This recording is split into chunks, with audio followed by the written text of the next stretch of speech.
Okay, I'm going to get started by just welcoming everyone. Welcome back, you guys. Perhaps you had a really nice afternoon and early evening.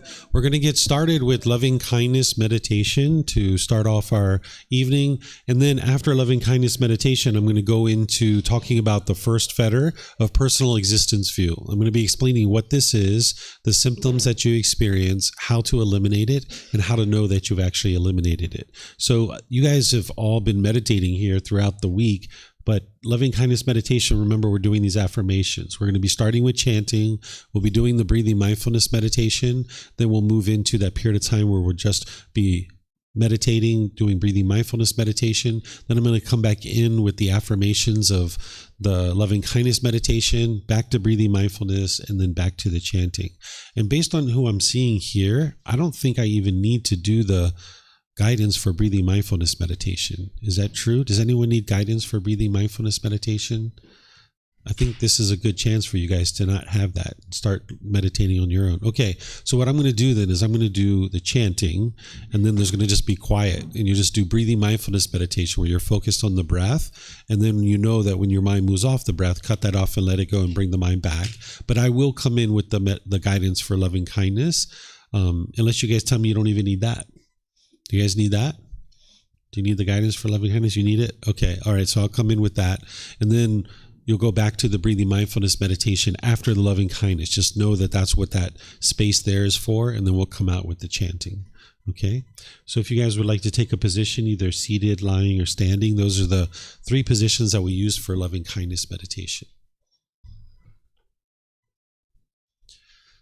Arahang Samma Sambuddho Bhagava Bhutang Bhagavanang Abhivateyami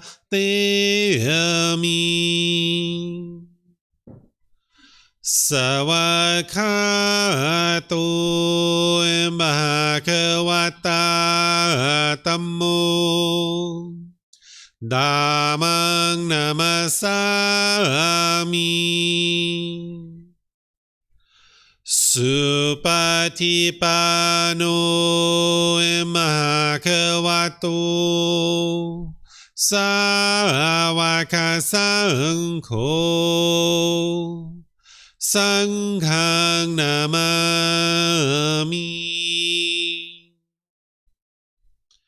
Namo Tassa Bhagavato Arahato Samma Sambuddhassa Namo Tassa Bhagavato Arahato Samma Sambuddhassa Namo Tassa Bhagavato Arahato Samma Sambuddhassa Iti piso Bhagava Arahang Samma Sambuddho Vicacaranang Sammuno Sakhato Rokavitu Anuttaro Purisa Dhamma Sati Satatawa Manusanang Bhutto Bhagavati.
Continuing to breathe in through the nose and out through the nose. Repeat these affirmations in the mind on the out breath.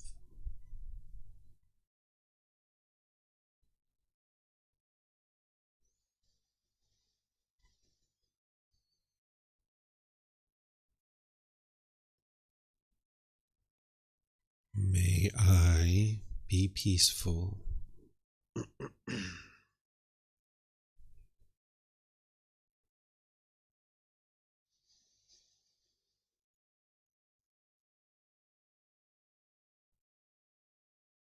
May I be safe.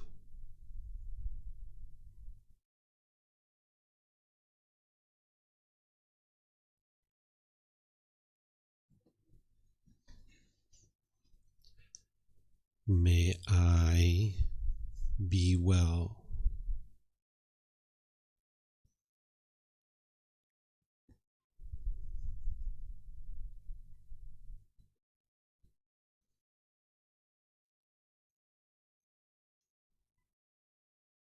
May I be free of all discontentedness and the suffering that it causes.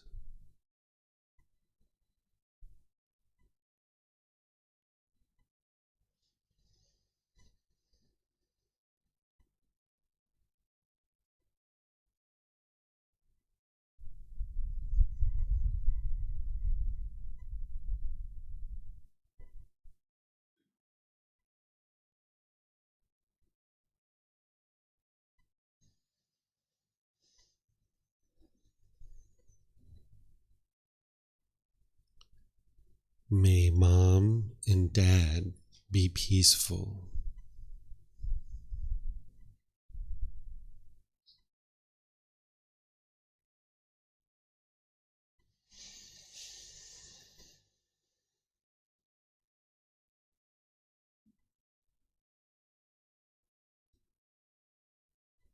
May they be safe.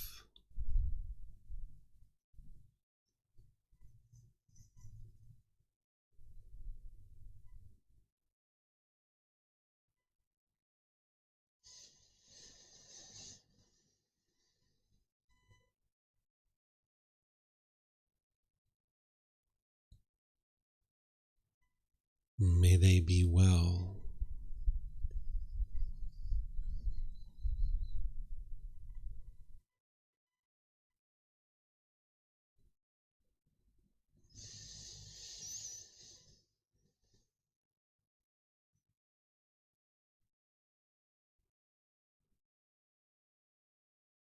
May they be free of all discontentedness and the suffering that it causes.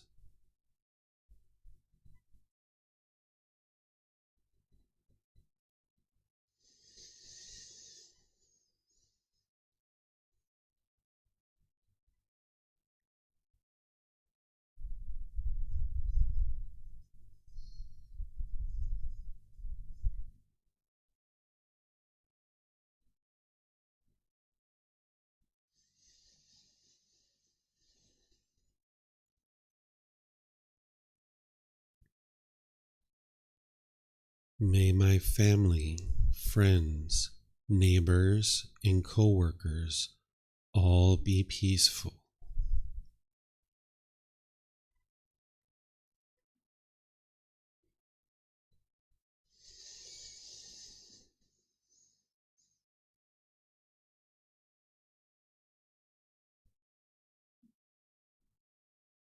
May they be safe.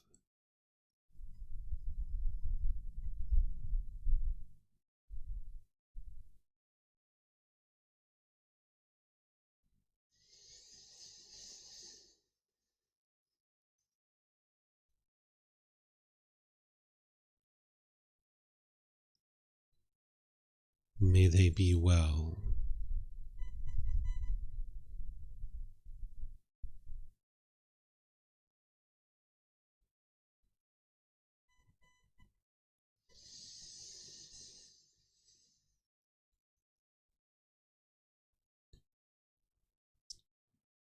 May they be free of all discontentedness in the suffering that it causes.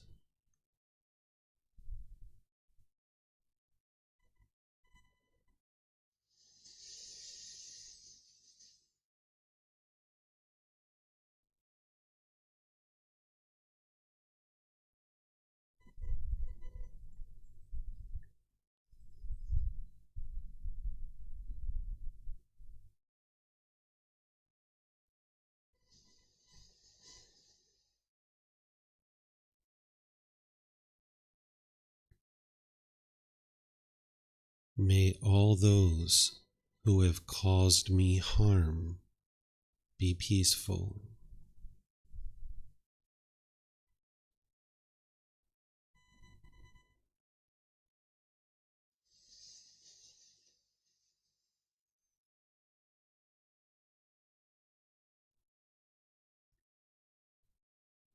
May they be safe.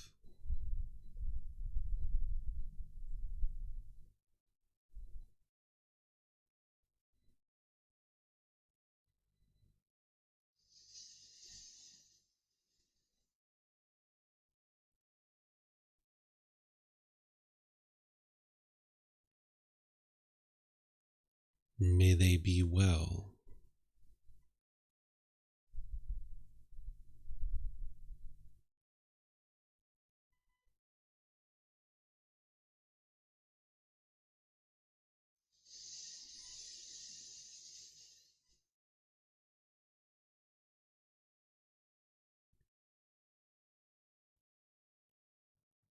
May they be free of all discontentedness in the suffering that it causes.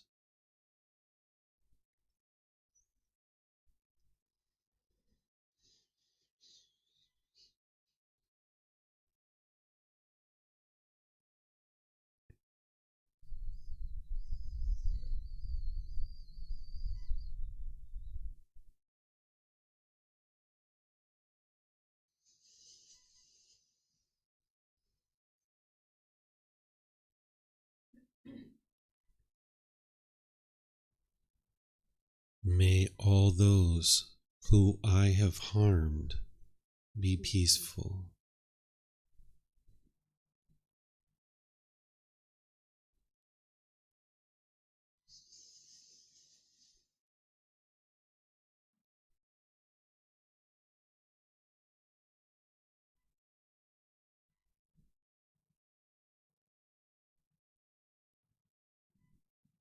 May they be safe.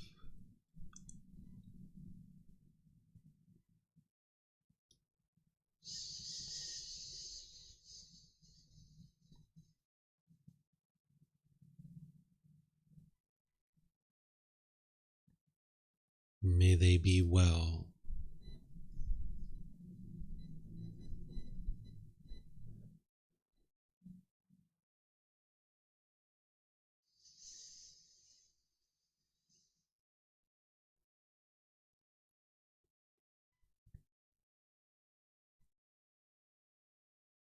May they be free of all discontentedness in the suffering that it causes.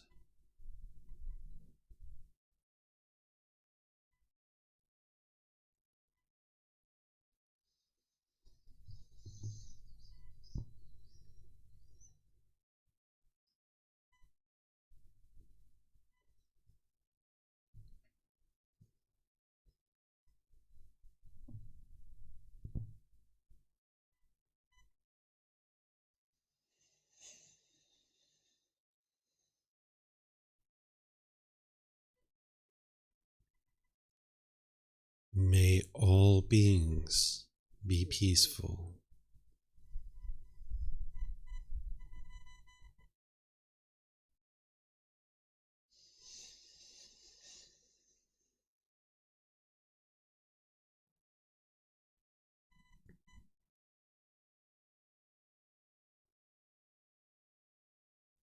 May they be safe.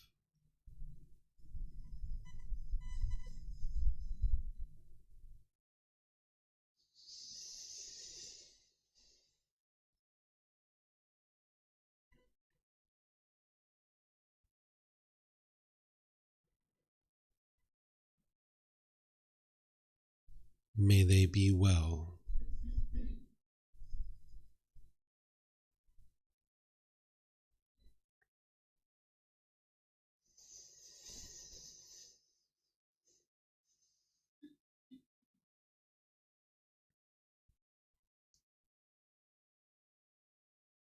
May they be free of all discontentedness in the suffering that it causes.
อะระหังสัมมาสัมพุทโธภะคะวา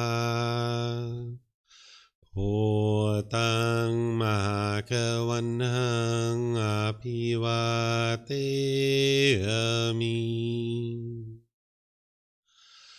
สวากขาโตมหาคะวัตตาธัมโมธัมมังนามัสสามิสุปฏิปันโนมหาคะวะโตสาวกสังโฆสังฆังนามามินะโมตัสสะภะคะวะโตอะระหะโตสัมมาสัมพุทธัสสะนะโมตัสสะภะคะวะโตอะระหะโตสัมมาสัมพุทธัสสะนะโมตัสสะภะคะวะโตอะระหะโตสัมมาสัมพุทธัสสะอิติปิโสมะคะวะอะระหังสัมมาสัมพุทโธวิชาจารณังสัมมุโนสกขาโตโรกาวิตุอนุเตโรปุริสาดัมมาสติสัตตาตาวามนุสนังโพโตภะคะวะติ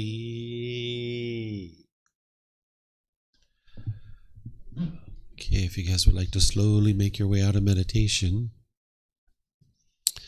Welcome back. Good evening to all of you guys. Nice to see all of you guys here. Welcome to everyone online as well. This evening, we're going to be discussing this first fetter, which is personal existence view. I call this getting the self out of the way, because that's what you need to do in order to eliminate this particular fetter and start to realize more peacefulness and more joy in the mind. Because as long as this fetter is in the mind can't experience complete peace and complete joy, because the mind's still clinging, thinking that there's actually this self there, when in reality it's not actually there. There is no self.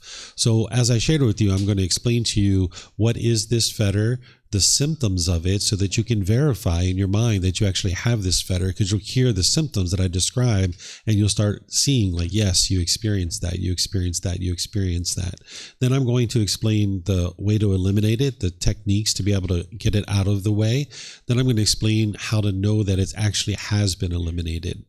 As I shared about the teachings this morning, there's certain things in your journey to enlightenment that there's a real sequence of how to learn things and when to learn things.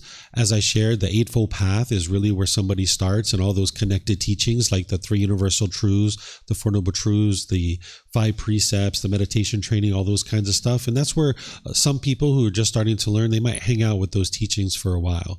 And then the things that I taught this morning, if you didn't understand them 100%, it's okay, because those are things that you learn a little bit later. And part of being on the path to enlightenment is knowing yourself of where you're at on the path and not putting too much on yourself. Don't put the burden on yourself to learn everything all at once. You need to really kind of pick and choose and gradually make your way on the path. And it's your journey. You're not in a competition with anybody. You're not in a race with anybody. There's nobody judging you for where you are on the path. It's your journey to enlightenment, where I'm serving as a tour guide and I'm kind of sharing, hey, this is what you need to learn. So it's kind of like we're walking down this path and I'm like, hey guys, there's this waterfall over here. You guys would like to go see this waterfall? waterfall, and now we go see the waterfall. And some people are going to jump in the water and play in the water, and others are just going to stay on the trail and watch and be like, wow, that looks like a lot of fun. I'll have to come back and do that sometime, right? And that's kind of like what those teachings were this morning. Some people are going to jump right in and play in the waterfall, and other people are going to stay on the trail and be like, yeah, that looks really fun.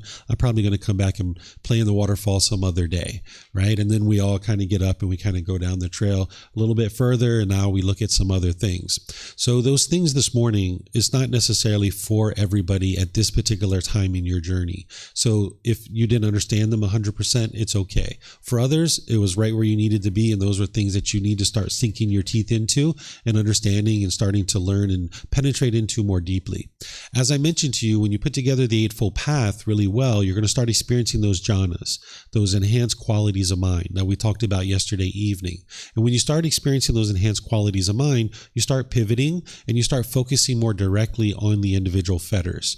Up to that point with the Eightfold Path, an individual already would have been eliminating some of the fetters just by way of practicing the Eightfold Path, just by way of practicing the meditation and all the other things that you're learning. Those fetters would have been starting to reduce already. That's the whole reason why the mind's experiencing the jhanas. But once the mind's in the jhanas, that's where you start pivoting. You start focusing on the individual fetters more directly.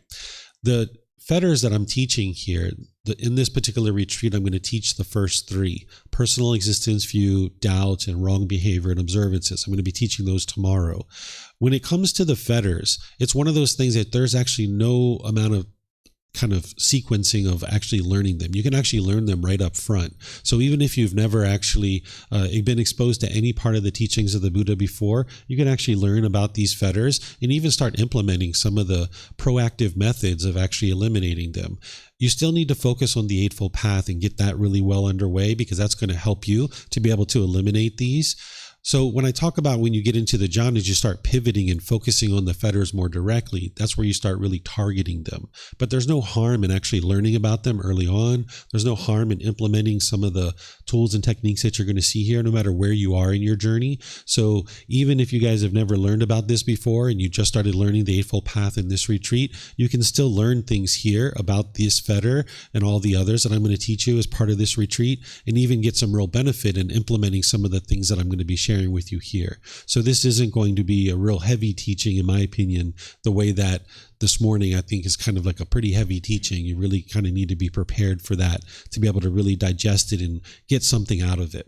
So as we go here, just like always, feel free to ask questions with the microphones. Those of you guys online, you can ask questions through Facebook, YouTube, and Zoom, putting that in the comment section, or in Zoom, you can raise your hand electronically and ask any questions that you like. So first, let's just talk about what this personal existence view is, what this first fetter is. So this is the way I describe it in the book.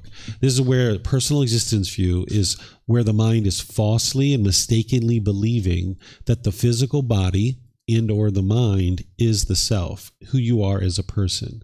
There's this misperception that the self-image, the physical body, and or the self-identity, the mind, is who you are as a person. The mind is confused. It has misunderstanding. It's thinking the self-image or the self-identity is who you are as a person. And now I'm going to talk about the symptoms of, because of this particular fetter of the mind being confused and thinking that this is who you are, essentially clinging to the physical form, that aggregate that we talked about this morning, clinging to the physical form and clinging to the consciousness or the mind, that other aggregate. That's the actual pollution, where the mind's clinging to this, thinking that this is who you are. This is personal existence view. Okay, so now that you understand just a little bit of what that is, now I'll talk about the symptoms that an individual is going to experience because of this. And this is where you can independently verify that your mind has this fetter. That there's going to be discontentedness associated with the self-image or the self-identity. For example, an individual can experience embarrassment. Like if you're in a social setting and you spill something on your clothing, like spaghetti sauce or chocolate ice cream, you might experience embarrassment when there's personal existence view, because the mind is clinging to this self-image, wanting to be perceived by others in a certain way. And now when it spills this substance on the body, the mind is thinking and confused, thinking that this body is you, this self-image is you. It wants to be perceived by others in a certain way. And now when it's not being perceived that way, the mind experiences this discontentedness because it has this craving and this clinging for permanence. It wants this agreeable contact. It wants everybody to be perceiving you in a certain way. And as long as that's intact and the mind's experiencing agreeable contact, it experiences the pleasant feelings. But when it's having this disagreeable contact, meaning that there's now something on the clothing and now maybe somebody's looking at you a little bit strange, or that's what you perceive it to be, now you're embarrassed, right? Because you're walking around at a party with the spaghetti sauce or chocolate ice cream on your clothing. You might experience shyness, where maybe in a public setting like this, maybe you're too shy to come pick up a microphone and ask questions. Or maybe you're too shy to do public speaking in a certain environment. The mind is shy because it wants to be perceived in a certain way by others. And the mind thinks that, oh, if I do something publicly, people are now going to judge me and look at me in a certain way. And I don't want to be looked at in that way. So now I'm shy because I think that this body or this mind, this self-identity is who I am. And now the mind's going to be shy. That's the discontentedness because of the personal existence view. Then can be a lack of confidence in public settings, like when you're doing public speaking or any kind of public event or being around lots of individuals. When you first come into a certain group, you might notice this lack of confidence because of this personal existence view. There can be social anxiety, where the mind's afraid and shaken up in a social situation. There can be anger, frustration, irritation, agitation, and annoyance. This is like, say somebody says to you something negative or degrading about the clothing that you're wearing, or your hairstyle, or your glasses, or your jewelry, or something that's on this body, a certain self-image, something that has to do with your self-image. You can get agitated or frustrated or irritated because of that, because the mind wants to hear agreeable things about this physical body. But when it doesn't hear that, when it hears this disagreeable thing about this physical body, this image, the mind's confusion with personal existence view will confuse that this body is you. And now when somebody says something negative or degrading about the self-image, the mind will experience the anger, frustration, irritation, agitation, or annoyance. And the same thing can happen with the self-identity too. That if you have a certain culture, ethnicity, sexual orientation, nationality, your job or occupation, any number of things that you're holding on to in your mind as your identity, if you hear something disagreeable about that, now that's where the agitation, frustration, and anger and all those other discontent feelings are going to come in. So if you identify as I am American, or I am Chinese, or I am Canadian, or I am German, or any of this I am, not just about nationality, but any of these different categories, and there's others too, that now when you have disagreeable contact, when you hear that, in your ear, you're now going to experience these particular feelings of anger, frustration, irritation, agitation, or annoyance. And all of this is based on the self-image and self-identity. So this is the mind clinging to this body or this mind. Excuse me, I'm about to sneeze. Thinking that this is who you are as a person. And now the mind wants this agreeable contact. And when you get that agreeable contact, you might experience pleasant feelings, right? You're so happy, so excited. Oh, that hairstyle looks so great on you. Maybe you went to the hair salon and you had a certain hairstyle. Or, oh, those new glasses look really nice on you. Wow, that's so nice. Or, wow, that shirt really brings out the color of your eyes. You get these conditioned pleasant feelings. But now it's only a matter of time, because of impermanence, somebody's going to say something negative and degrading, and now you experience the painful feelings, right? So this is all symptoms that you can experience. And these are just a collection. There's others as well. That's why I have etc. The mind's going to want to protect your reputation and defend the self-image or self-identity. So if you're in a certain environment, whether it's on Facebook or some other social platform, or whether it's in a business meeting or any kind of environment where somebody might say something about you, about this being, the mind's perceiving that as they're talking about me, they're talking about this being, and now you might feel like you need to defend yourself, right? In Asia, we call this, the mind doesn't want to lose face. I don't know if you guys are familiar with that term. We call it losing face, that now someone's damaged your reputation. Maybe someone's gossiping about you or slandering you, and this really worries you and it bothers you because the mind's craving for everybody to see you in a certain way. It wants people to perceive you being this being in a certain way. So now the mind's going to try to defend that in some environment, whether it's social media or among friends or at a party. If someone jokes you or says something negative or degrading about you, or you hear about somebody gossiping or slandering you, you're going to want to defend yourself because of that. You might have worry or overthinking about your appearance of the body, trying to uphold a certain self-image, and because the mind's wanting to be perceived in a certain way. So you could kind of overthink your clothing, where you're kind of maybe laying out your clothes the night before and worried about every little thread in your clothes, or putting on your clothes, checking in the mirror, seeing how you look. Maybe that doesn't quite feel comfortable. So now you're going to switch to another set of clothes, look in the mirror again. The mind just can't go outside until it's feeling like it's going to be perceived the way it wants to be perceived. So this is another symptom that you can see with personal existence view. You might have had this stronger earlier in your life, because in our teenage years, our early 20s, we tend to have really strong personal existence view. We might be always checking our hair or our makeup or our jewelry or some other aspect of this body. Okay. So more symptoms is, with personal existence view, the mind's going to want others to acknowledge your accomplishments, seeking acknowledgement of any kind of accomplishments. This is like, you graduate from some school, or you get some certificate for some training. You might feel like you want to put this out over the internet and social media platforms. There's also some conceit involved in this too, but it's personal existence view, where the mind perceives this new certificate, this new accomplishment is who you are, and you want to identify with this, and you want other people to perceive you in a certain way based on this accomplishment that you've had. You might even go around telling people about, oh yeah, I went to this class and I'm now a certified this or a certified that, and wanting people to acknowledge what it is that you've accomplished in your life. You can notice that there's scared or frightened, or you might be jumpy with sudden sounds. Maybe if you're driving in a car and you're in a taxi cab and maybe they hit the electronic lock and it's like, choom, maybe you jump because you're a little bit jumpy, because the mind's protecting this self. Or maybe you're sitting somewhere on a park bench and they shoot off some fireworks behind you and you didn't know that this was happening, and you might jump because of that. So you can notice these sudden frights. Or maybe you're in a car sitting at a stoplight and you hear and you hear that sound and you jump because it's frightening you, because you think there's someone that's going to crash into this car. This is a response from personal existence view. You'll tend to take things personally if someone says a derogatory joke. Again, we're not talking about what's wise or unwise, because I don't advise anybody to go around and joke in a derogatory way.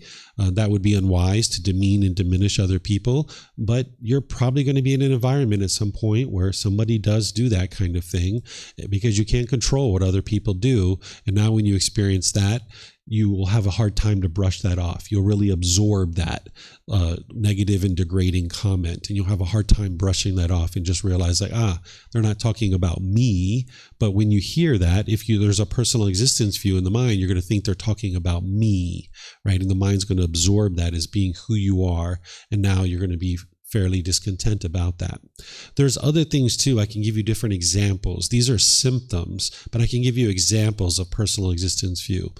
So for example, one time I had a student call me up, or not call me up, but they scheduled an appointment for personal guidance. And they said, hey, I'm having all these problems since COVID. When I go into the restaurants, they keep wanting me to tip.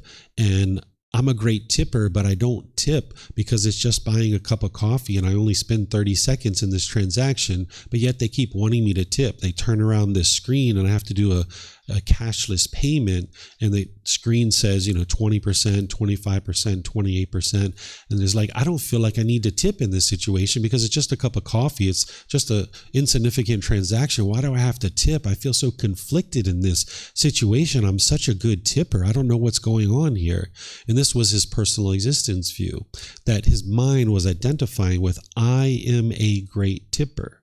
And now when he didn't tip, he felt conflicted in that situation. He felt uncomfortable. If you've been in a relationship with a boyfriend or girlfriend or a husband or wife, when you guys were together, maybe you identified that way as, I am a boyfriend, I'm a girlfriend, I'm a husband, I'm a wife. And now when you guys are together, that role in your mind is part of your identity. And now things feel just fine. But when you break up and now you're experiencing this singleness, the mind doesn't feel comfortable in that situation. And then what the mind thinks is the way to solve this is to hurry up and get right back into another relationship. It thinks that's going to solve its uncomfortableness because it lacks wisdom. It has that ignorance from the dependent origination. It has the thing that I was sharing with you guys this morning. It has that lack of wisdom, the unknowing of true reality. So it thinks the way to solve this problem is to hurry up and get back into another relationship. And you might have experienced that. But the real solution is to get rid of personal existence view and stop identifying as who you are as a person through this role of I am a boyfriend, I'm a girlfriend, I'm a husband, I'm a wife. Just realize that's the relationship that you're in, but you don't adopt that as who you are. If you're in a career or a certain job or occupation, your mind can adopt that as who you are. Like I am a police officer, I'm a lawyer, I'm a taxi driver, I'm a doctor. And now when you're doing that, you feel comfortable, but then when you retire or you get fired or you get injured or something like that, your mind isn't doing that role anymore, and now it struggles during that period of time. So there's all these different things. Even I am kind, you can have that in your mind, that I am kind. And now when someone's like, you're the rudest person I've ever met. Are you serious? Me? Like, now you're angry and you want to defend yourself. I'm the nicest person. I'm always nice to everybody. Well, you're not being nice right now. Right? So you might experience that where you just even cling to I am nice or I am friendly, right? Or I am kind or something like this. The mind can cling to any number of things as being who you are. Even I am a Buddhist teacher, right? Someone could cling to that. I am a Buddhist teacher. And now when someone says, all Buddhist teachers are so wonderful, they share their time, they're so generous, they help people get to enlightenment, wow, they're so nice. Well, now you get those pleasant feelings, but it's only a matter of time before somebody says something negative or degrading or disparaging about Buddhist teachers, either in a Facebook group or on the news or in a magazine or something like this. And now if you identify that way, now when you see that or hear that, coming in through the sense bases, it's going to trigger that personal existence view, and now you're going to feel diminished as a person, and you might feel like you want to defend yourself, right? So these are the symptoms, and these are some of the situations that you might experience this. I'm going to pause here before I talk about the solutions and see if you guys have any questions at all about what personal existence view is and some of the symptoms. Maybe you have some questions about certain things you're experiencing and you would like to confirm whether this is personal existence view or not. Do you have any questions on this? Yep.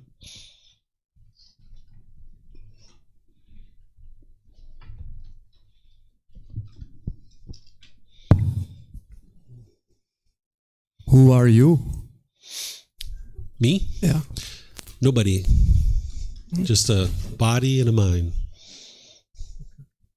Just got to get to the point where you don't see yourself as being somebody, but not in a diminishing way, right? Because we're taught all through our life that we are somebody. Go out into the world and be somebody, right? We're even given labels. My label was David, right? And we start adopting this personality and this character with this name, and now we want to go out in the world and be a somebody. We kind of carry around this burden, this kind of even a chip on our shoulder. But you need to get to the point where you realize that human beings, and this isn't in a degrading or diminishing or pessimistic view, this is just true reality. There's 8 billion of us on this planet. It's kind of like a big ant colony. Each one of those individual ants, they don't have any kind of identity of thinking, I am the soldier ant, right? Like I do this. I can lift more leaves than that other soldier ant, right? That's the ego, right? They're just doing their work. Right? And that's the way that human beings essentially are. If you go up into an airplane and you look down, we just look like a bunch of ants carrying things back and forth in our cars on the streets and stuff like that. And you need to get to the point where it's not a pessimistic view, but you look at it as just like, I'm just one of 8 billion people, and I don't have to go out into the world and be a somebody, because this is a real burden to carry. It's actually a lot harder to be a nobody and prepare your mind to think that way while still going out into the world and making wise decisions to contribute to the world. So having the thought that there is nobody, that there's a nobody here, that there isn't, that I am a nobody, so to speak, without the I am part, right? It's not to be degrading or diminishing or deflating or pessimistic. It's just a matter of seeing yourself as equal to everybody, and that you don't have to go out in the world and carry this burden of trying to be a somebody. So if I understand it right, it's about letting go of your ego and not clinging to a role, or you can still say like I'm an architect or I'm a designer or. This is part of the ego. Personal existence view is part of what we refer to as the ego, because the word ego didn't exist during the lifetime of the Buddha. But the main thing that we think of when we talk about ego is conceit. That's the eighth fetter. We're not talking about that here in this retreat, but we can talk about it now as it relates to this. But it's not something I'm teaching in this retreat.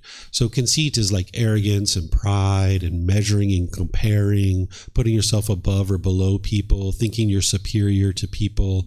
And this comes from our animal existences, because in the animal realm, we needed that conceit in order to survive. Like I was talking about this morning, we wouldn't have been able to survive if we didn't know who the matriarch of our herd was and our elephants, because she's showing us the watering holes, where to eat. She's showing us the migration paths. We needed a pecking order when we were in the animal realm. But here in the human realm, we don't need a pecking order. We can just view everybody as being equal. So that's what we tend to think about when we talk about the ego. But this is part of the ego too. And we need to eliminate the ego in order to get to enlightenment, where the mind's not doing any of those things that I talk about with conceit, but we also need to eliminate this aspect of it too. So it's a matter of getting to the point, and you'll see what the solutions are that I'm going to help you with. It's a matter of getting to the point where you know you're doing these roles, but you don't identify with that as who you are. Like, I know that I'm performing the role of what most people would consider to be a Buddhist teacher, but I don't need to adopt that as my identity. I know that this body was born on a land that a lot of people refer to as America, but I don't have to adopt the identity of I am American. I know that I perform the role of a husband, but I don't have to adopt that as my identity. So that when my wife dies, I don't feel lost and confused in the world that, oh my goodness, I'm not a husband anymore. I need to go find another person so I can be a husband again. So it's a matter of performing the role without actually identifying with that as who you are. And even this thing of I am kind or I am friendly, it's a matter of choosing wisely to be kind and friendly without adopting that as who you are as a person. Okay, thank you. You're welcome. You'll see one of the solutions that I share is you need to disassociate with these things as being who you are as a person. And that's where the training comes in to be able to do that.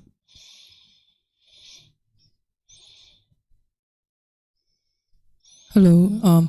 My question is, I just arrived. I hope I didn't miss too much. And actually, I can relate to the point that I worry about how I look, and I always care how other people perceive me.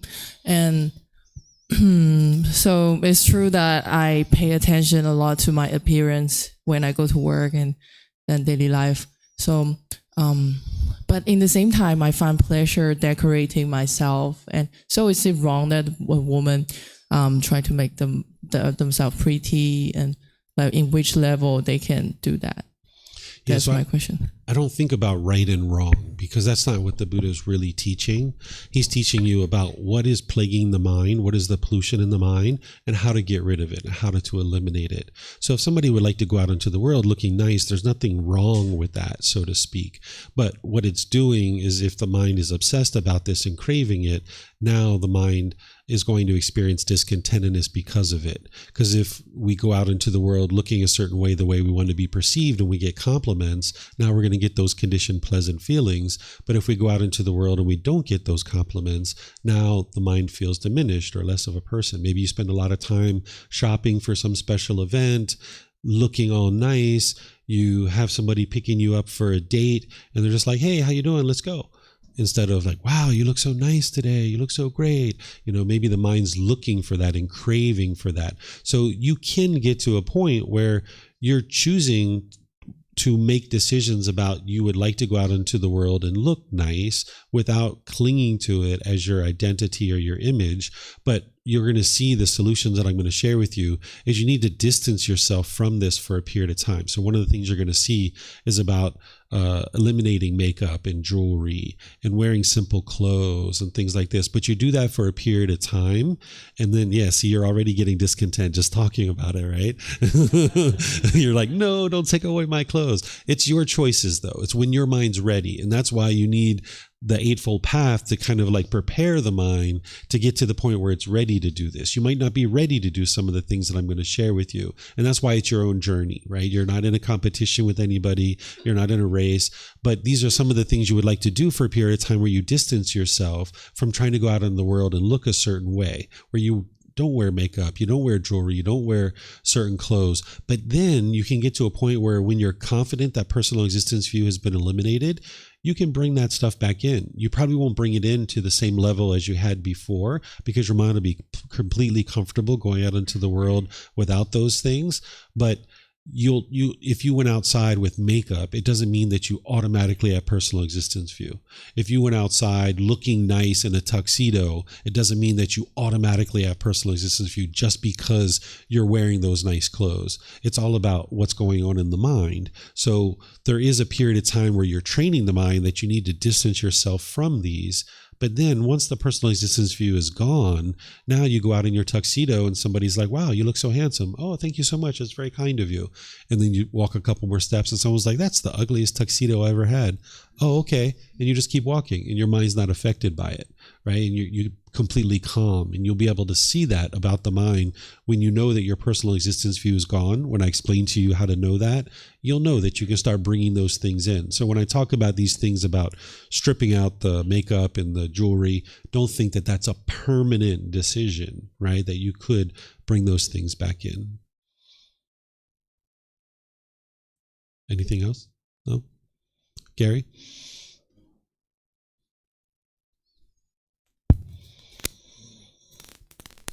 So, you're an American, or, somebody that was born in a land called America, and you don't identify as that. But the whole... That one sounds like the batteries are pretty low. Yeah, you got another one right there.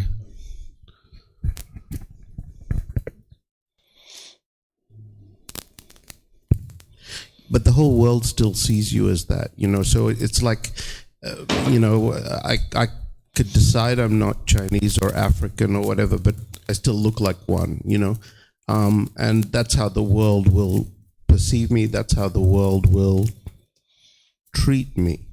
Now, I could tell myself a million times I'm not Chinese or black or whatever. Doesn't change the fact how the external world will see me. So, like, how you know what I'm trying to say? Yep. This path isn't about changing other people and getting other people to relate to you in a certain way. That's not what this path is about. This path is about you getting to peacefulness. So I can get to the point where my mind doesn't identify with I am American, and now somebody else could call me those things and do it either in a positive way or negative way, but my mind is unaffected by it. So sure, everyone else might think about this being as being an American, and that's their choice, but my mind doesn't have to think that way. And then that's where I get to peacefulness, right? Because now my mind is liberated from these conditioned pleasant feelings when I hear something positive, and liberated from the contact that I receive where somebody's saying something negative. So it's about changing your mind. It's not about changing other people and how they think of you. But since we're talking about this, one of the things also that personal existence view does, by you getting rid of your personal existence view, you'll come to be in more harmony with other people, because you won't look at other people as being, that's an Aussie and that's a Belgian and that's a Chinese person. You won't think that way. It's just a human being, right? You'll know that these people are from these places, but you won't associate negative or positive qualities to that person because of where they were born.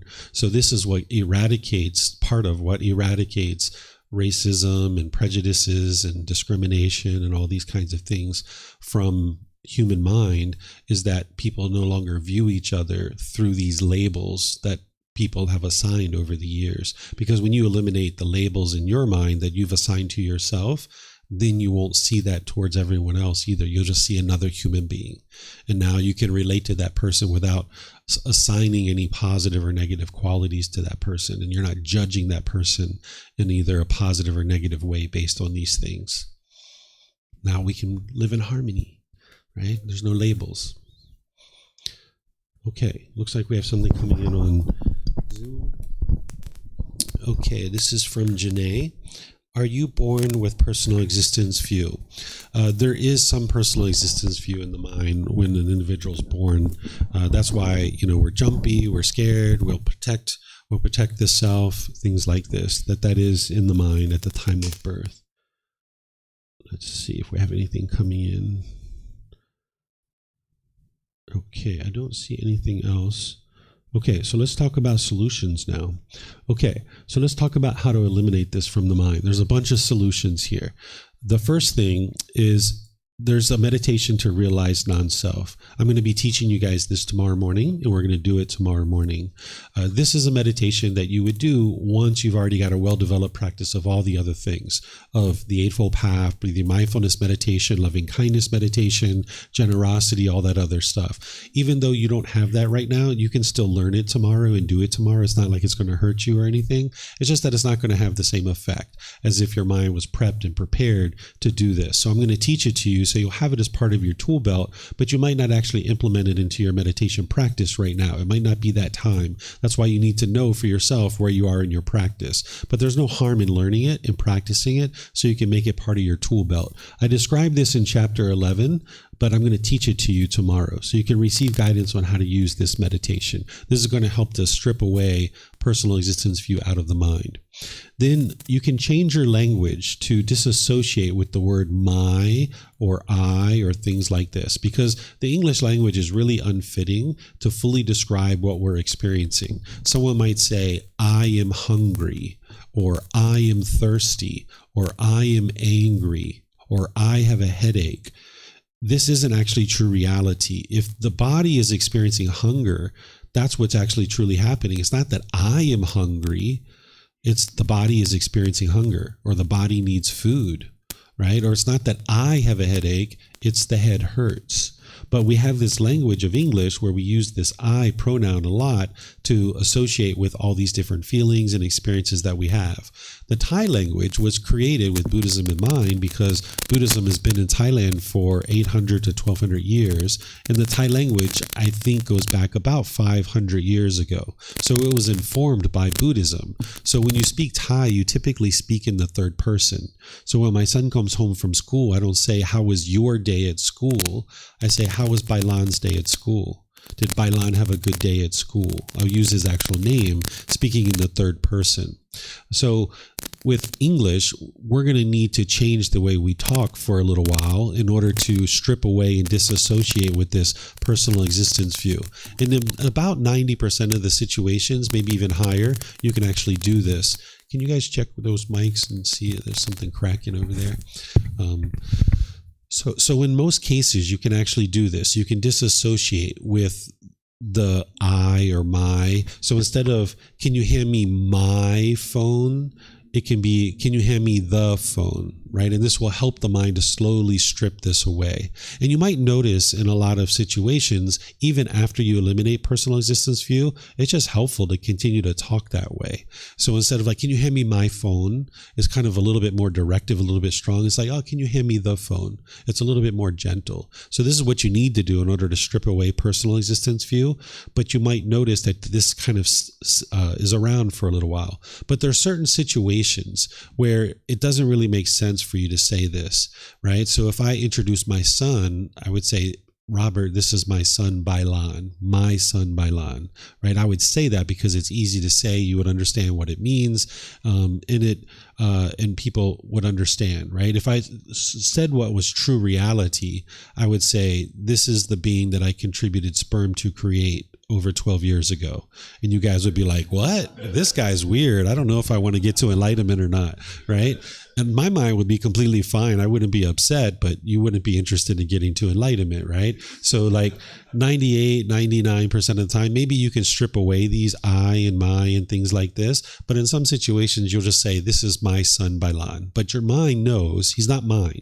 He doesn't belong to me. He's his own independent being, making his own individual decisions. So there's going to be rare situations like that where you'll say my, right?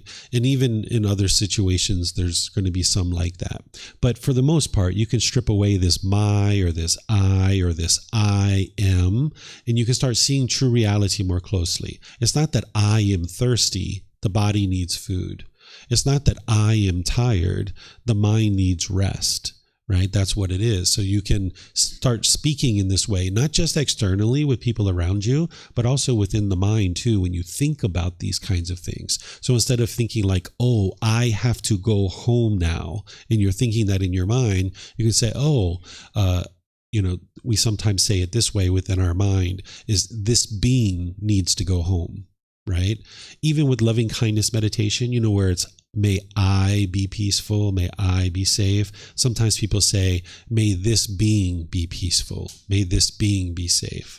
Or use your own name as a pronoun. You could say, may David be peaceful, may David be safe. This is a way to help strip away personal existence view. And you might use these things, like I mentioned, for a good 6 months or a year. And then eventually you might bring some of these back in. But what you're going to notice is your life actually goes really well when you don't include this self, because as you're interacting with people, when you have the self in there, you can sound somewhat selfish when you're talking with people.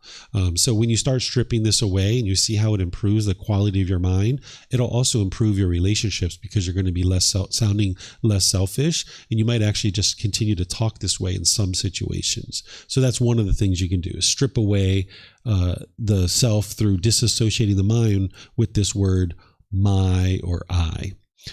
Developing the perception of impermanence, where you deeply soak into the mind the understanding of the universal truth of impermanence, because then you can understand that none of this stuff is permanent. Because with personal existence view, the mind's going to think that this is permanent, and it's going to want to cling on to the body and in the mind itself. So if you haven't gone around yet and deeply soaked into the mind about how everything around you is impermanent, this is really helpful. Where you walk down the street and you see a crack in the sidewalk, and you're like, that's impermanence. The wind blows, and you're like, that's impermanence, because before the wind wasn't blowing, now the wind's blowing. You look at the tree, you see the green leaves in the tree, you see the brown ones on the ground.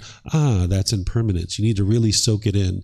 And I try to help students with this when I'm around. You guys might have experienced some of this when we go on the excursions, or when we go to eat sometimes after classes. When we're in conversation, I will kind of spur you guys to kind of make sure you can see an impermanence in a certain situation. So you would like to deeply soak into your mind that everything around you that you can see, hear, smell, taste, that comes in contact with the body, and any thoughts or ideas that go through the mind, these are all impermanent. This is going to help you to realize that this is impermanent too, and the mind is impermanent. So the self-image and self-identity, this is all impermanent.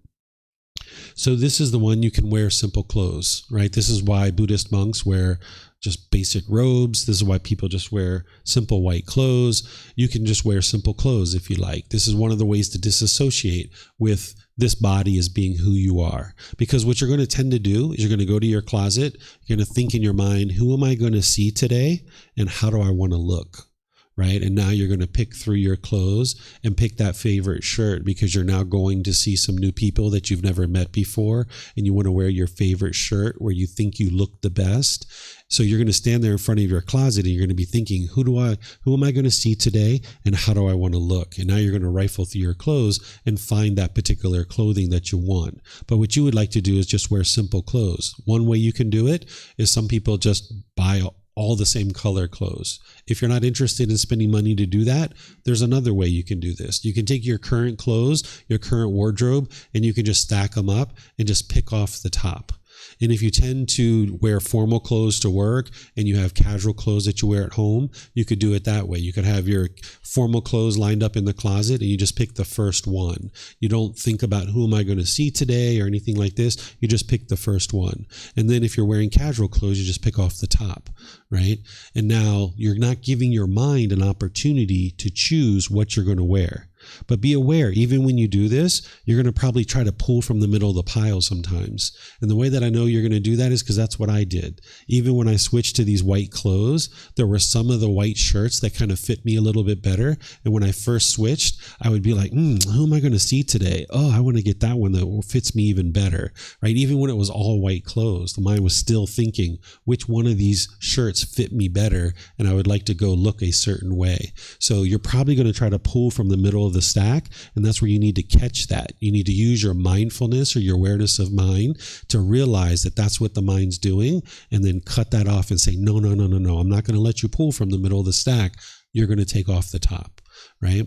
So this is what you can do. You can either buy simple clothing, or you can just use your current clothing and pick off the top, not giving your mind an opportunity to choose what it's going to wear.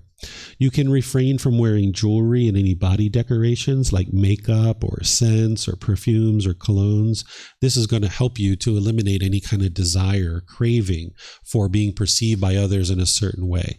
And when you get to this is up to you, right? That's why I prefaced this whole talk with, you need to know where you're at in your practice. If you start going down this path too far, your mind may or may not be ready for that right now. But this is what you can do, because the mind's going to want to be perceived by others in a certain way, wearing certain jewelry or body decorations or makeup. So if you have that favorite ring or that favorite necklace that you usually go out into the world with, you need to understand that this is impermanent. You're not going to have that favorite necklace permanently. You're not going to have that ring permanently. And now if you wear it every day and you go out into the world with it every day, now someday when you lose it or you take it off and misplace it, your mind's going to be discontent. Oh my goodness, where's my ring? Where's my ring? Where's my ring? So if you would like to do some of this stuff and you'd like to ease the mind into it, it'll actually appreciate that a lot more. Just going cold turkey and taking off your ring and going out into the world with it, without it, this can be kind of hard for the mind. So maybe what you do is you take it off one day and then the next day you wear it. Or maybe you take it off for a couple of hours and you go outside and then you put it back on. Even if you're used to wearing a watch, men, those of you guys that wear watches, or ladies, you might notice that when you have that watch on, you feel a certain way because you're kind of used to it being on and you go out into the world.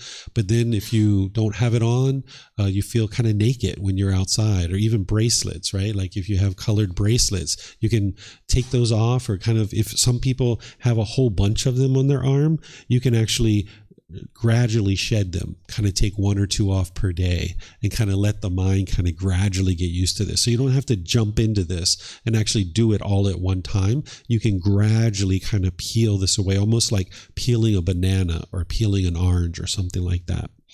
You can remove your head hair and facial hair. This is oftentimes challenging for people.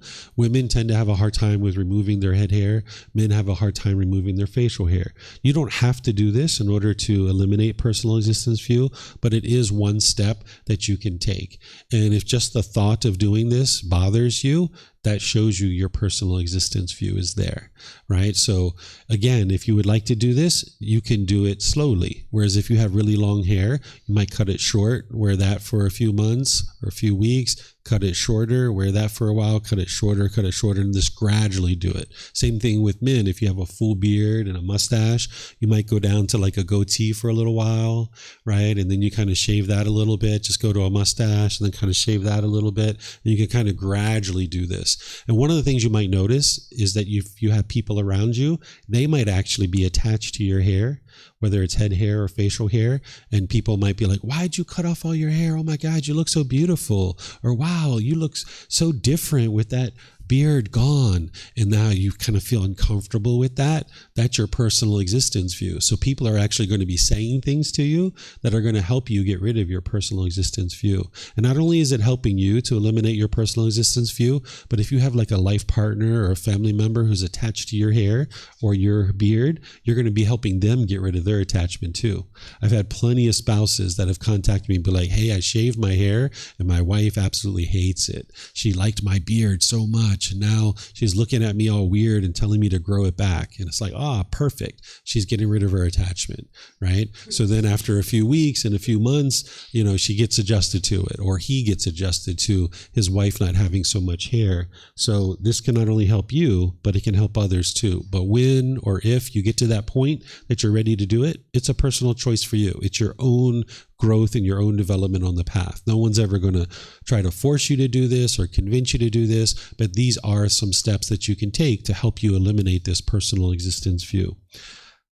You can eliminate an interest to project the personal image of the self-image of the body and the mind through cutting it off and letting it go. Whenever you see it arising, you would like to cut it off and let it go. So if you get an email from somebody and they're like, I met you the other day and I think you're one of the most rude people I've ever met, and you notice the discontentedness arising as a bodily sensation, you'd like to cut it off and let it go. That's why you have the Eightfold Path that you need to develop and get that well underway, so that whenever discontentedness is arising associated with personal existence view, you have the right mindfulness and the right effort to be able to cut that off and let it go. That's the mental discipline section of the Eightfold Path that I taught on Tuesday. So that's what this is referring to, that you cut off and let go anytime any discontentedness is arising. So anytime you observe discontentedness related to the self, cut it off and let it go. Or another thing here is, like, say you're at a social event and people are starting to talk about different things and you're like, I'm planning to get my hair cut and I'm going to look like this and I'm going to look like that. That's you projecting your self-image, and you would like to cut that off and let that go, not allow your mind to go down that path of talking about those kinds of things. And then as you go, you can seek guidance, because there's more guidance that you can get on this, because there's going to be certain situations that you're in and you're not quite sure if this is personal existence view or not, or there are certain things that you're doing that are unique to your life. You might be interested to consult with a teacher to understand, is this something you should peel away? Is this something you should reconsider? Is this something that's related to personal existence view? So you're going to need continuous and ongoing guidance related to eliminating personal existence view. So feel free to reach out, whether you're here in Chiang Mai. You can schedule appointments with me. You can schedule online. You can schedule to meet with me, and we'll meet in Zoom. You can send me private messages through like Facebook Messenger, WhatsApp, WeChat, Line, emails, all of these kinds of things. You can post on our Facebook group. We have a Facebook group that you can post your questions in there, either as yourself or anonymously. You can ask questions in class. These are the 4 ways you can get help. You can ask questions in class. You can post on our Facebook group. You can send me a private message, or you can schedule personal guidance, because you're going to need that specifically related to this fetter. Because you'll be able to implement some of these things, but then there's going to be certain things that come up that you're going to need help with along the way. Okay, do you guys have any questions on the symptoms, or not the symptoms, the remedies and the solutions of how to eliminate personal existence view? Okay, looks like we have something coming in from Mayuli. Okay, let's see what Mayuli has to say. I don't think I have personal identity anymore in terms of appearance. I don't care what I wear, makeup or no makeup, gray hair or not, etc. But I do get startled when I hear sudden sound because I want to protect this form. I don't get nervous and have fear if someone was to harm this being. Is this part of personal existence view? Yes, Mayuli, the mind's jumping because it's trying to protect that self. But I know without a doubt there is no I here. I know without a doubt that this is not my body and this is not my mind. There is no I here. So you're not able to identify a self. You don't identify with the body or the mind as being who you are, but the mind is still holding on to a self, and that's why it's jumping. It's still perceiving it deep inside the mind. It still has that mental object thinking that there is a self there. So intellectually, you're understanding what is personal existence view, and intellectually, you can't identify anything as being a self. But because of the mental object of personal existence view, that's still in the mind. So the mind is still reacting to the sound. So once you fully uproot personal existence view out of the mind, you won't jump anymore like that. You'll be completely still and stable and calm when there's any kind of sudden sound or something like that. Okay, so I'm not seeing any other questions anywhere. So now let me explain to you how to know that you've actually eliminated this. I think that's what Mayu Li was kind of looking for too, is to understand how to know she's actually eliminated this 100%.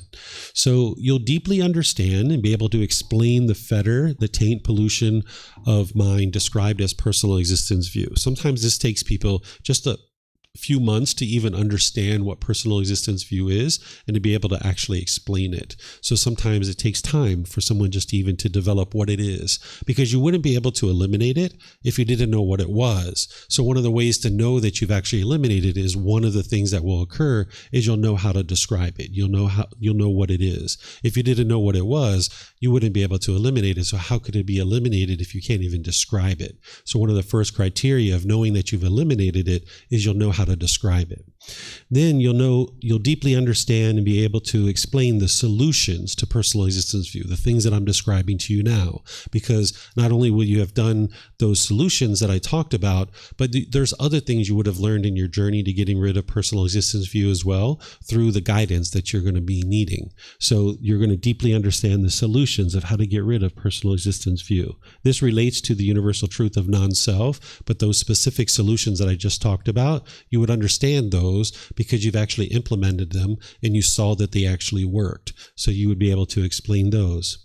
You won't be able to identify anything that is a self, you or I. That's what Mayu Li was just talking about. Like, she can't find anything. She's looking around and no, she doesn't see this body or this mind as being her or who she is. So you would be able to you wouldn't be able to identify anything that is a self.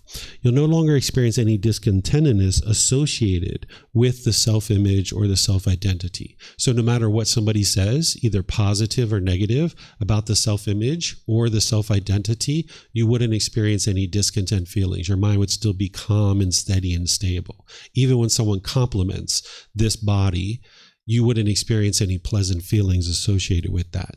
Your mind would just be steady and stable and calm. Again, you might say, thank you, I appreciate your kind words, that's so kind of you, or whatever you might say in a sincere and nice way, in a kind way, but internally in the mind, there's no arising of conditional pleasant feelings, right? And then the same thing is true when it comes to the painful side and the negative contact. If somebody says something unwholesome or unwise, you wouldn't experience any painful feelings either. Your mind will just be steady in all these situations. But what you choose to do, whether you choose to say thank you or to the person who's being kind and polite versus this person who is saying something degrading, disparaging, what you choose to do in these situations is going to be up to you. In each situation, the variables are going to be different. Whether you choose to say thank you or not, or whether you choose to just walk past that person who says something negative and degrading, that's going to be a choice that you make, and it's going to be a little bit different in each situation. But the underlying condition of the mind hasn't changed. It's going to be completely stable, no matter what you decide to do, and no matter what you hear. All right. Any questions on how to know that the mind has eliminated personal existence view? Yes.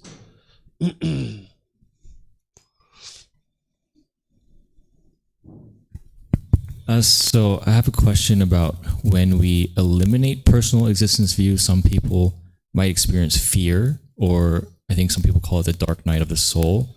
Do you think this is common, or is there something we can do about that? As the mind is stripping away personal existence view, there can be fear that comes up in the mind. It's almost like walking off of a cliff, because all this stuff that you're holding on to is this identity of who you think you are. All that's getting stripped away, and then fear can arise. That's actually an indication that you're doing the work and it's actually working. So you're going to need to go through that. It's kind of like getting out of the mafia, that if you join the mafia, there might be a lot of pleasant feelings with this because you got all these new friends, people are protecting you, you maybe have this new income that's happening, right? But if you try to get out of the mafia, it's going to be painful to get out. So since our mind accumulated personal existence view, and we got all these pleasant feelings because of it, now when you're trying to get away from it, it's going to be painful. All these cravings, desires, attachments are going to be that way. There's going to be a certain level of painful feelings. This is why you feel kind of numb when you're starting to let go of some of the painful feelings or some of the cravings, desires, attachments. You can feel a bit numb sometimes because the mind's swinging all the way to the other side. So that fear is going to arise, but that's where you need the Eightfold Path to be there to be able to cut that off and let that go. And that's part of the personal existence view getting triggered in order for you to be able to let it go. So your personal existence view is going to get triggered multiple times on your way to letting it go. These things that I just shared with you are mostly proactive things that you can be doing in order to reduce this. But as you're doing that, even the proactive things like the meditation to realize non-self, you might notice a lot of fear in that meditation. And that means that it's actually working. And then the more of that proactive stuff that you do, you're still going to be in situations where people say something positive or negative, or maybe wholesome or unwholesome, or agreeable or disagreeable. But if you're doing that proactive stuff in these situations, you won't have such strong conditioned feelings because you've stripped away a good amount of the personal existence view. But you're going to have to experience that fear. That's part of walking out of this mafia of craving that we've joined throughout our multiple lifetimes. Do you also think that metta meditation, loving kindness, would also help with the fear as well? That doesn't help with fear because the underlying cause of the fear is the craving, desire, attachment. So that's breathing, mindfulness, meditation, and generosity. So that's why all of that really needs to be on board before somebody really starts doing too many of these things. There's a few of these things that you could do pretty easily up front and kind of start working on this, but you'd really like to get the Eightfold Path underway with the breathing, mindfulness, meditation, and generosity, because that the underlying thing here with personal existence view is still craving, desire, attachment, but it's a unique type of craving, desire, attachment. So that's why you would like to be working on getting rid of your cravings, desires, attachments, and kind of softening up the mind so that by the time you get to this point, your mind's ready to let it go. But loving kindness is to eliminate anger, hatred, and ill will in the lesser versions like frustration, agitation, annoyance, and things like that. But it doesn't work with fear. It's craving, desire, attachment that works with fear. One of the things that helps you eliminate fear is to put the mind in the situation that it doesn't want to be in. So like if it fears snakes, you would like to look at pictures of snakes. You would like to go to places where there are snakes, like a pet store or a zoo, because what the mind's going to want to do is push this away, and it thinks that that's what's going to solve the problem. So you want to put the mind in the situation to look at things like snakes, and then now the mind's going to get desensitized to that craving, desire, attachment of never wanting to see a snake. And now it can see snakes and it cannot see snakes, and it can be completely peaceful and joyful. So that's the same thing that's occurring with the fear here, is that the mind wants to hold on to this personal existence view. It wants to hold on to this identity because there's a certain level of safety that it feels there. But when you start letting it go, that's when the fear comes up. But you've got to put the mind in that situation in order for it to experience it so that it can ultimately let go of the cravings that it's holding on to the personal existence view. So it's going to experience that fear when the cravings are letting go because the mind's not getting what it wants. So in my case, I can notice myself trying to cling to a lot of hobbies. So I'll, play guitar or go to the gym or go into business or whatever. And I'm like, okay, my ego's attached to this, but I also try to let go, but then I feel like I have nothing to do. So I'm like kind of bored and I have all these negative emotions come up that wants to fill that space up with more hobbies. So in this case, should I just keep letting go of the hobbies? Because I feel like if I take up guitar again or something, my ego will get attached to it and increase personal existence view. Mm-hmm. What you've got to do is first get the Eightfold Path well underway. I'm not sure if you've got that well underway yet because you're just starting to learn with the original words of the Buddha, even though you've been dabbling in this area. But get that well underway, right? And now when you are interested to start working on some of these things, you can do one at a time. So you do your guitar first. You're going to need to go away from that for an extended period of time. Multiple months where you're not playing it at all. And you might do it slowly and gradually, but you still go to the gym or you still do these other hobbies, right? So now you just let go of that one thing is the guitar. And now you do that for an extended period of time. You're not identifying who you are through that. Ego's not involved in it. And now when you're fairly confident that this has been eliminated, now you slowly reintegrate it back into your life because it's something you enjoy and you would like to play it. So now you play it for 5 minutes or so and you set it down and you walk away from it for 2 or 3 days. And then you play it for 10 or 15 minutes and you walk away from it for 3 or 4 days. And you do this until you can just start picking it up and putting it back down and picking it up and putting it back down. And you're not identifying as who you are through this guitar. And now once you feel like you're confident with that one, you don't see any discontentedness associated with the guitar. You don't see any ego or arrogance associated with that. Now you go to the next one and you go to the gym, right? You start eliminating the gym. You start putting more and more space between you and the gym. And you might not go away from that one 100% because that can actually have, kind of put you in a point where any progress and gains that you've made, you kind of like lose those things. But if you're used to going to the gym, say 6 times a week, you might choose to go 2 or 3 times a week, right? And that way you can keep some level of fitness. You won't look like me, right? You're going to keep some level of fitness. And then you do that for a period of time. You're not identifying who you are through that. You're not noticing any grumpiness or irritability when you're missing those days and you're not going.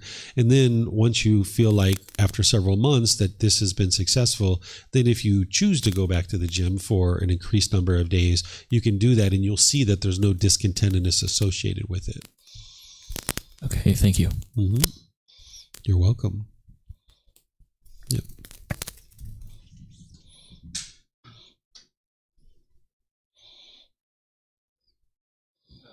Hello. Okay. So talking about the self and the example you said about there are some fireworks and you get scared. My question is, usually when I walk in life, I take decisions not to get killed. An example: if I see a cliff, I know that if I walk off the cliff, my karma will be to be crushed in the sand and get killed. Mm-hmm. So I don't jump into the cliff. If I go to the street and somebody with a cigarette puts it in the hand, I immediately remove the hand because I think it's wise not to get burned. Yeah.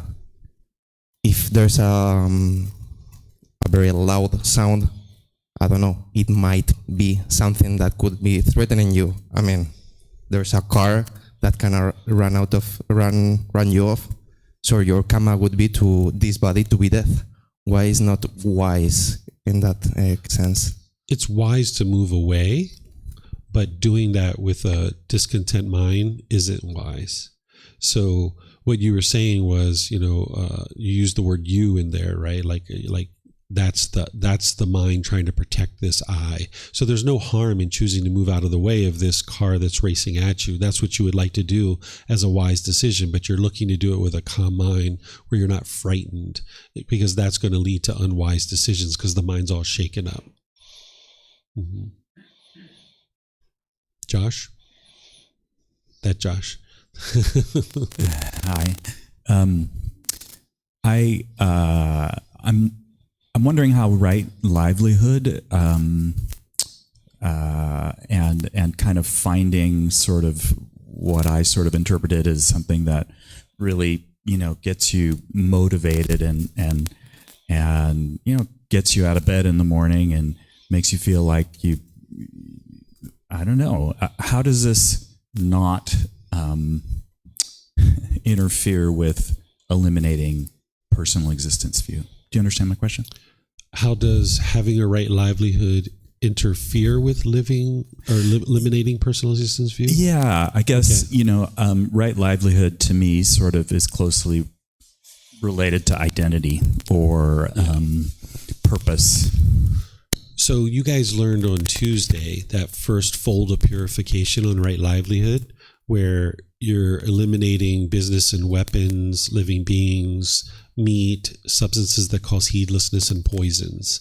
And then I talked about eliminating scheming, flattering, hinting, belittling, and pursuing gain with gain. That's the first fold of purification. And that's what you would like to get up to in order to get to the first stage of enlightenment. But then in order to actually get to enlightenment, you need to get to the second fold of purification for your right livelihood. And that second fold of purification basically involves eliminating the choice of your livelihood based on any of the fetters. I'll give you an example of this. Let's just say I'm like a 20-something-year-old male. I have all this conceit. I have this personal existence view really strong. And maybe I want to be a police officer because I want to rough people up. I want this power, and I want this, I have this ego where I want to be a police officer. And now maybe I take that job. And not every police officer has ego, of course, but let's just say in my example, this is what's happening, right?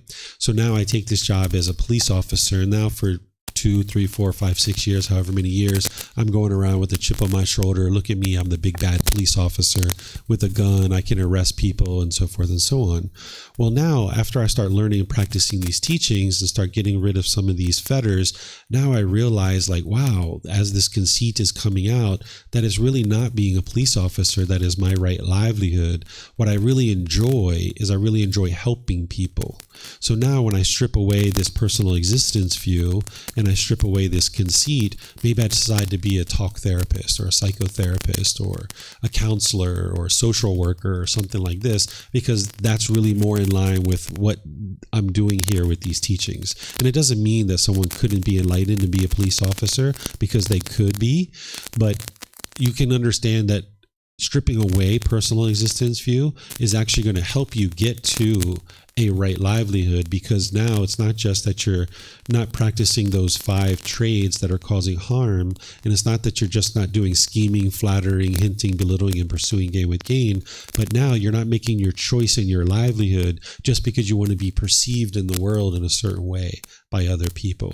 So this, getting rid of this, will actually help you to find your right livelihood, because you can only get to a certain amount of peace and joy in your livelihood with that first fold of purification of eliminating the 5 livelihoods that cause harm and those aspects of how you perform your livelihood. You'll get to a certain level of peace with your livelihood with those things, but you haven't necessarily found your right livelihood yet, that this being has stripped away all these pollutions, and I'm not making my choices about my livelihood through these fetters. So that's when you actually ultimately get to your ultimate right livelihood, is when you're not making a choice based on any of the fetters. So getting rid of this will actually help you, that you're not identifying with I am a police officer.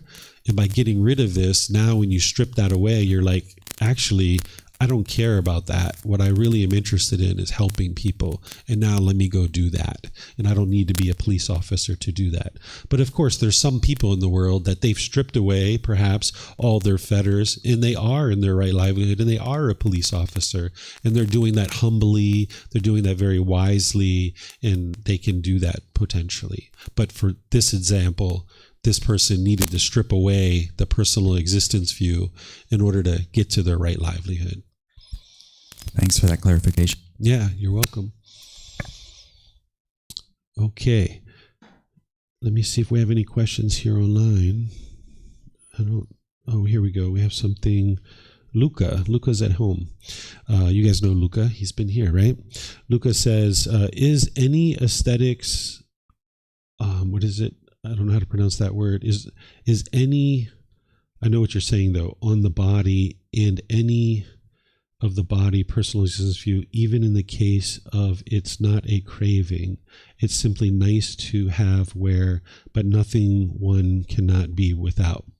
So this goes back to what we were talking about earlier, that when you're decorating the body, early on, there's often personal existence view involved, because the mind wants to be perceived by others in a certain way. You're going to need to go a certain period of time where you're not trying to decorate the body aesthetically to look a certain way. So you're going to need to get rid of I don't know, you don't probably wear makeup, but get rid of makeup or jewelry or these kinds of things. Wear very simple clothing. You're going to need to do that for an extended period of time, the things that I was teaching you.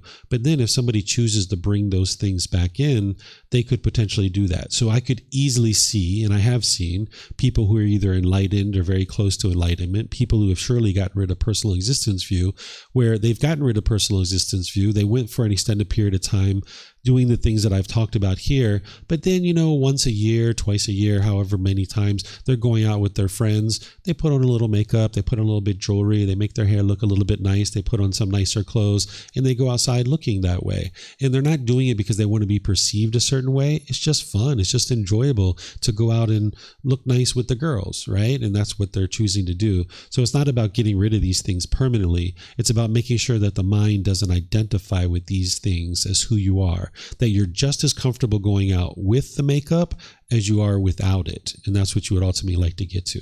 Be just as comfortable going out with the jewelry as without the jewelry, with it or without it. And the way that you do that is you introduce some impermanence, where you first go an extended period of time where you're not doing these things, and then you can slowly start integrating them back in. But you need to be assured that your mind isn't attached to them and you're not forming any feelings based on these things. That's how you'll know that the personal existence view is eliminated, through the things that I'm sharing here. Okay, looks like Janae has a question. Go ahead, Janae.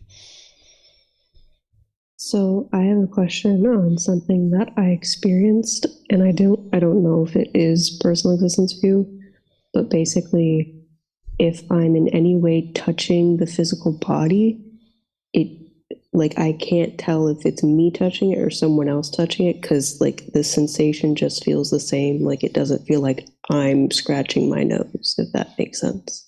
Yeah, this is more has to do with central desire than personal existence view. Okay, thanks.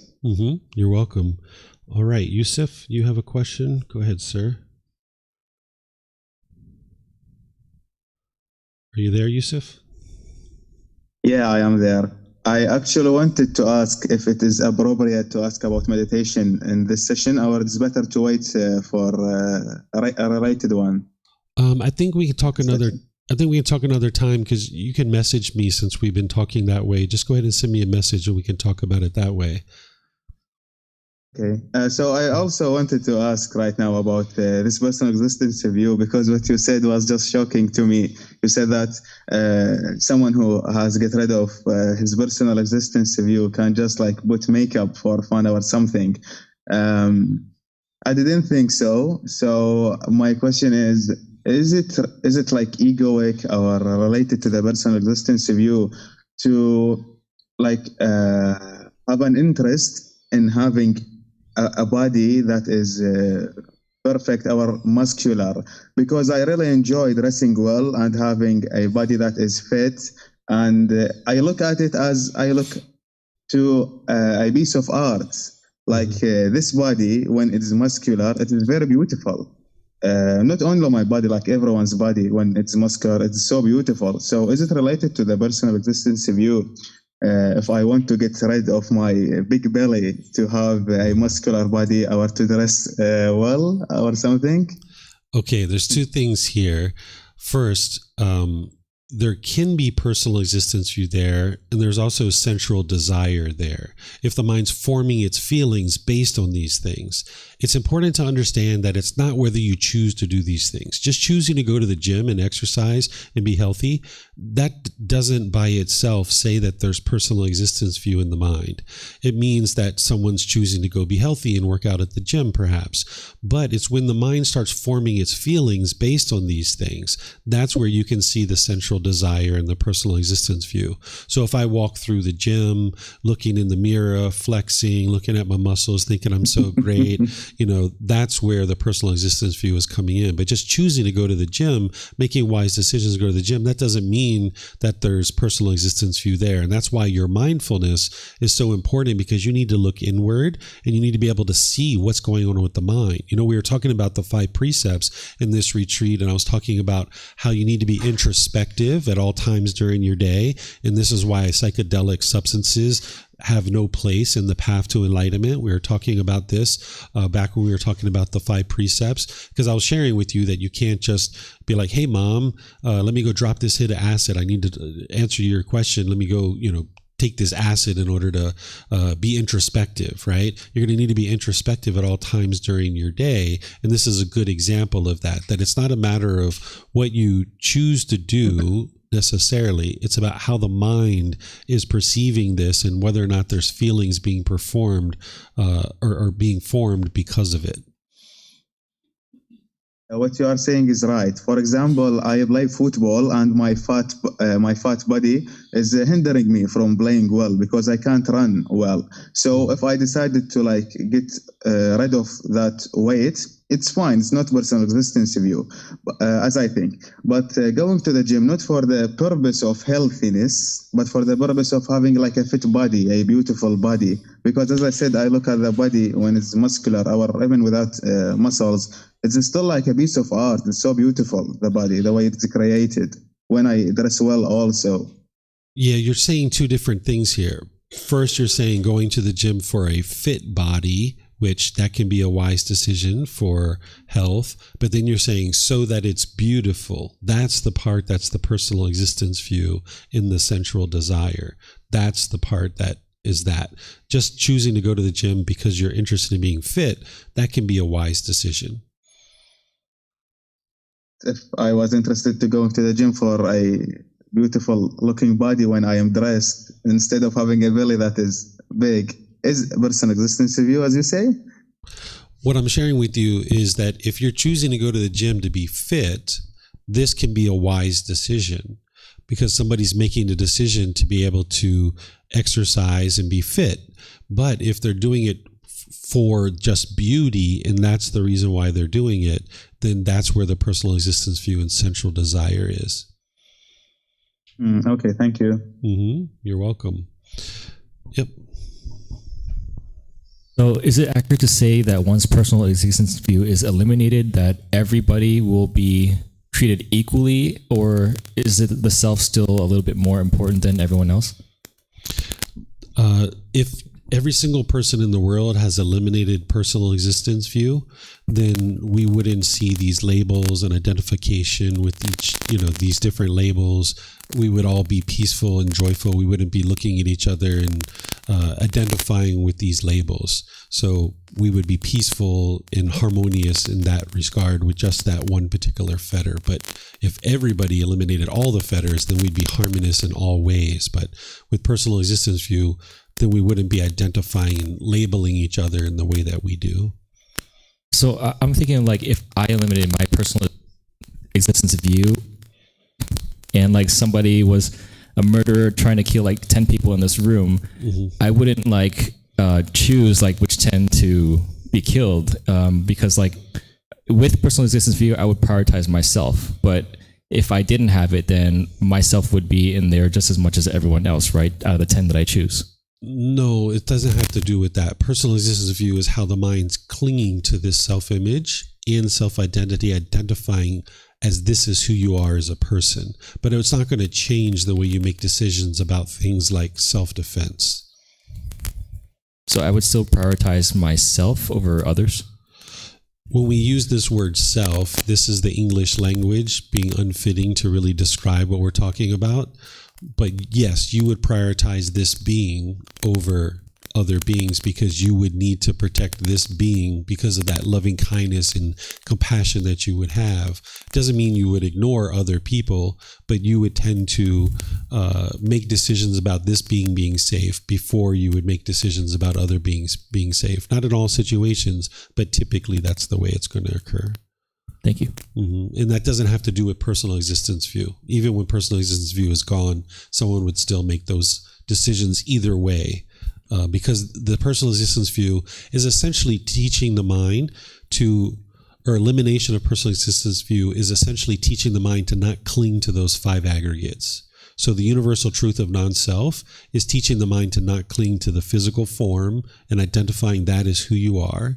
And we've been talking about the mind as the self-identity, but also embedded in personal existence view is you can identify as who you are through your feelings, through your perceptions, and through your volitional formations. So someone could say, I am angry, or I am happy, or your perceptions. Someone could, like your views and opinions, like I am Republican, I am Democrat. These are your views and opinions, and now you're identifying with that as who you are. Or your volitional formations. That's the example I gave you guys with like drugs and alcohol, like I am an addict, or I am an alcoholic, identifying based on certain choices and decisions that I've made, now identifying as that as who I am. It still comes down to the mind and the body, clinging to the self-image and the self-identity, but an individual can cling to these other aggregates too and identify who they are through those. By the time you've eliminated personal existence view, you're not clinging to those aggregates, but you still are going to make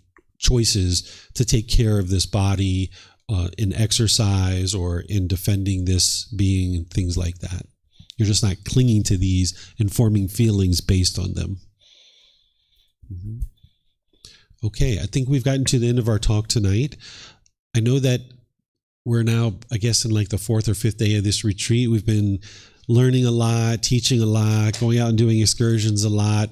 There's a lot going on. We've got one more day. We've got one more day of learning and one more day of understanding the teachings of the Buddha. You guys are almost there to be able to learn this. I'm sure you guys are maybe getting close to overload for some of you guys. And if that's the case, I do that by design. Each one of these learning events that I do, I know that some of you guys fly in from all parts of the world. You take off your time from work or whatever it is that you're doing in your personal life, and you choose to come here to learn.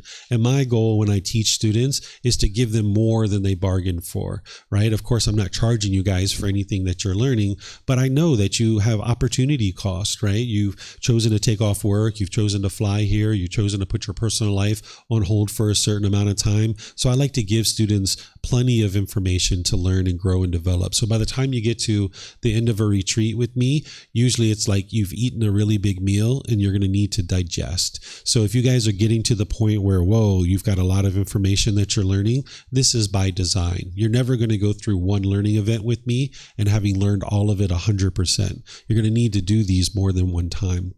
So I can tell by the number of people that are here and your body positions and your facial expressions that you guys are learning a lot, but you're also probably getting a little bit tired too. And that's normal. So enjoy your rest tonight. There's more to learn tomorrow. I'm going to share with you guys tomorrow some more things. This is what we're going to be learning. We're going to be learning the meditation to realize non-self, so you can learn about that, and we'll actually do it together. I'm going to teach you about this pollution of doubt and how to master confidence and developing wisdom. I'm going to teach you again what it is, what the symptoms are, how to know, let me back up. To understand what it is, what the symptoms are, how to eliminate it, and how to know that you've actually eliminated it. So I'm going to teach you that for doubt, and I'm also going to teach that to you for wrong behavior and observances. I'm going to teach you all those same things. Then after our lunch break, we're not going to do an excursion tomorrow. We're going to take an 1.5-hour lunch break. And then we come back, I'm going to do meditation to realize non-self with you guys. Then I'm going to teach you how to determine that you've actually attained the first stage of enlightenment. This is something that you're going to need to learn how to determine. Then I'm going to teach you how to integrate the teachings that you've been learning into your day-to-day life. I'm going to teach you continued support. And then we're going to have a closing group discussion where it's just going to be free form questions. So like that question Yusuf was asking, that would be a perfect question during our free form question period. Okay, so enjoy your break. It's been wonderful spending time with you guys. Lots of great questions. There's more to learn. So take your time and enjoy. We'll see you guys tomorrow. Be well. Sawadee Kap. Sawadee Kap. Sawadee Kap.